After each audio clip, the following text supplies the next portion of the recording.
After the battle of truth, the trajectory taken by Pakistan's foreign policy has been marked by a significant upward momentum, one important manifestation of which is the Pakistan Saudi Arabia Defense Agreement. This agreement was signed in September 2025, and in January 2026, Turkey expressed its desire to join it. In this context, the concept of an Islamic NATO that had emerged during 2017-2018 appears to be gaining renewed life.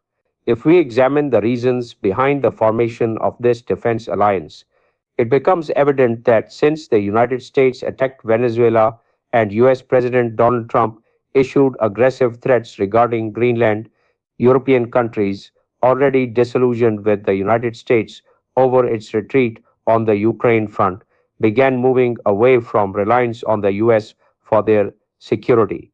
They started pursuing independent security strategies, with each country seeking its own path to ensure national security at the international level in the event of any hostile attack. Similarly, when Israel targeted Qatar, not only Qatar, previously dependent on US alliances for its security, but also other Gulf states began to lose confidence in the United States. This erosion of trust ultimately led Saudi Arabia, long considered a steadfast US ally, to diversify its defense arrangements and extend a hand of partnership to Pakistan. This development can be described as a prime example of effective diplomacy and sound military strategy.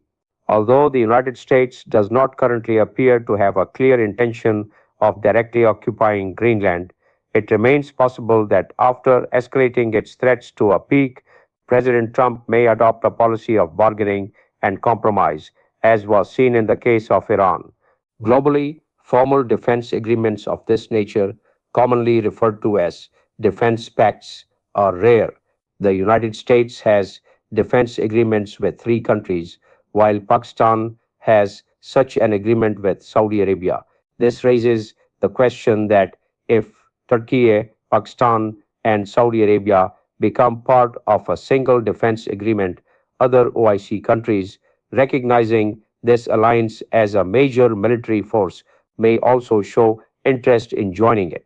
For the time being, however, the Pakistan Saudi alliance appears to be evolving into a trilateral arrangement, which is a positive development. Pakistan is the country that, in the battle of truth, defeated a vastly larger adversary like India.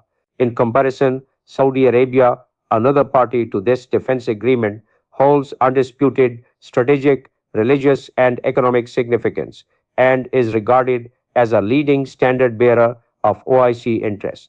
Turkey, meanwhile, is already a member of NATO and under Chapter 8 of the United Nations, which provides for the establishment of regional organizations, as well as under Article 51 of the UN Charter, defense pacts of this nature are permitted. With the alliance of these three countries and the potential inclusion of others, an international organization could be formed. Moreover, the defense agreement between Saudi Arabia and Pakistan implies that an attack on one country will be considered an attack on the other. Turkey's drone technology, air power, and shipbuilding capabilities are globally acknowledged.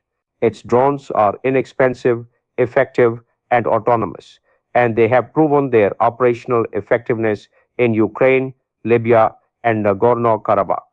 Pakistan, in addition to being a nuclear power, manufactures J-F 17 Thunder fighter jets, tanks, and missiles. There appears to be no substantial reason for resistance or objection from the international community to the alliance among these three countries.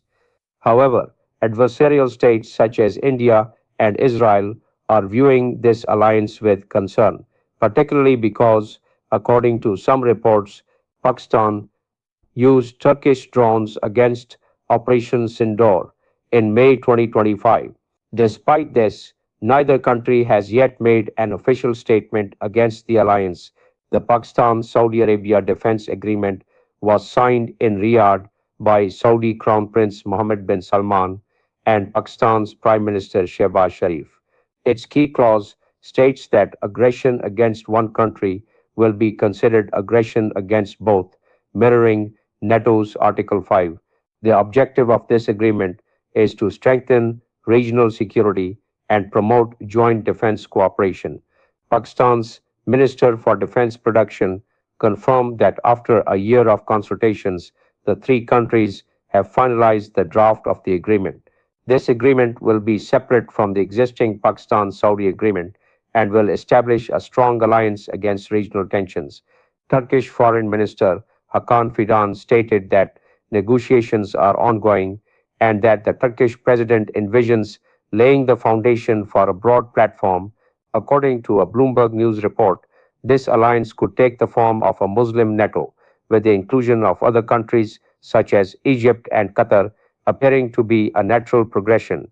In the recent past, during 2017-2018, a Saudi Arabia led Islamic Military Counter-Terrorism Coalition, IMCTC, often referred to as Islamic NATO, had emerged with the objective of conducting joint operations against terrorism. This alliance comprised 41 Muslim countries, and several analysts labeled it Islamic NATO. Now, the Pakistan Saudi agreement and Turkey's expressed desire to join have revived this concept. Experts believe that this alliance could reshape the geopolitical landscape of the Middle East, South Asia, and Africa in response to Iranian expansionism and Israeli intervention.